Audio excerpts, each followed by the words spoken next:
साफी साहब, एक तो पीटीआई की बका का सवाल है और दूसरा जो सियासी परिंदे उड़ान भर रहे हैं, इनका बसेरा कहाँ होगा? हवाओं का रुख क्या बता रहा है?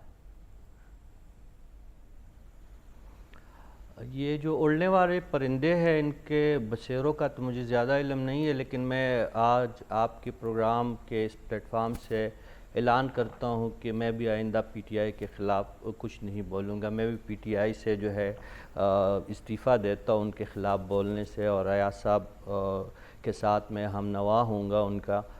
लेकिन एक सवाल जो है वो अयाज साहब से भी बनता है, जो अभी उन्होंने जिक्र किया अपने पुराने लीडर का, कि अहले चकवाल पे जो इन्होंने जुल्म। जब तक आप 35 दफ़ा इमरान खान साहब का नाम ना लें, वो प्रोग्राम का मज़ा नहीं रहेगा। नहीं, मैं नवाज शरीफ साहब का लूँगा जी। अभी आप जिस तरह आपने आगाज़ में नवाज शरीफ साहब का जिक्र किया, तो मैं नवाज शरीफ साहब ही का जिक्र करूँगा।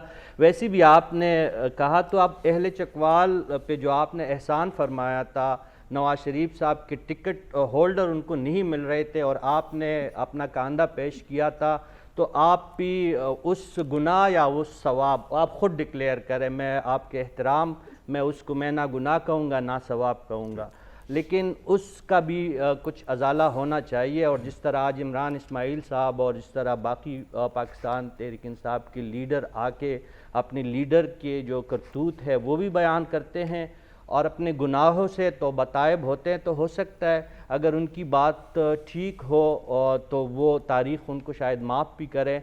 लेकिन उन लोगों का, अब मुझे इस बात का इंतज़ार तो नहीं, खौफ है कि सियासतदानों के बाद इमरान खान साहब के वो मदासरा जो उनके लिए दिन रात उनके लिए काम करते रहे, उनकी जो हमारे जहनों में ये बात वो रासे कर चुके हैं कि वो इस दुनिया आलम का सबसे बड़े लीडर, सबसे काबिल लीडर, सबसे सच्चे और मुखलिस लीडर हैं, उनका क्या बनेगा? वो उनका ऐसा ना हो कि उनकी प्रेस कॉन्फ्रेंस से शुरू हो जाए और खुदा न खास्ता हमें बहुत अपने जो काबिल साथियों से उनकी जो राय और उनकी जो तहरीरें हैं उनसे हम महरूम ना हो जाए। मुझे तो वो डर है। पीपल्स जो पीटीआई के साथ जो कुछ होना था वो तो एक्सपेक्टेड था, लेकिन इस जल्दी से होना और इस बलक में होना वो अनएक्सपेक्टेड है।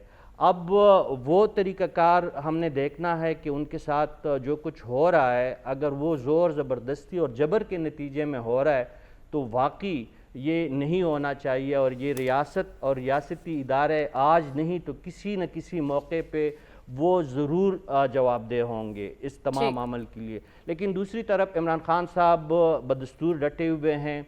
वो आज भी अखबार नवीसों से उन्होंने कुछ बातें की है, वो कह रहे कि रेफरेंडम करवाए, तो आज भी उनकी मकबूलियत कायम है। तो इस बात से मैं इत्तेफाक करता हूँ कि रातों रात ना वोट बैंक बनता है ना ख़त्म होता है, लेकिन जो इलेक्टेबल उनसे गए हैं तो आने वाले वक्तों में जब भी इलेक्शन होंगे तो इंतखाबी मार्कों में उनको काफ़ी मुश्किलात का सामना करना पड़ेगा। अगर वो इस पूरे लहर में बच गए और जेल ना गए या नाअहल ना हुए या जलावतन ना हुए या उनके साथ खुदा न खास्ता कोई और हादसा दरपेश ना हुआ, तो वो बहुत मुश्किल से दोबारा पाकिस्तान के हुक्मरान बनेंगे। लेकिन वोट बैंक जिस तरह पीपल्स पार्टी का बरसों तक, दिहाइयों तक इंटैक्ट रहा, नवाज शरीफ का मैं फिर नवाज शरीफ का नाम ले रहा हूँ लेकिन लेना पड़ता है, जिस तरह नवाज शरीफ साहब का वोट बैंक बरकरार है, जिस तरह बाकी जुमातों के वोट बैंक बरकरार है,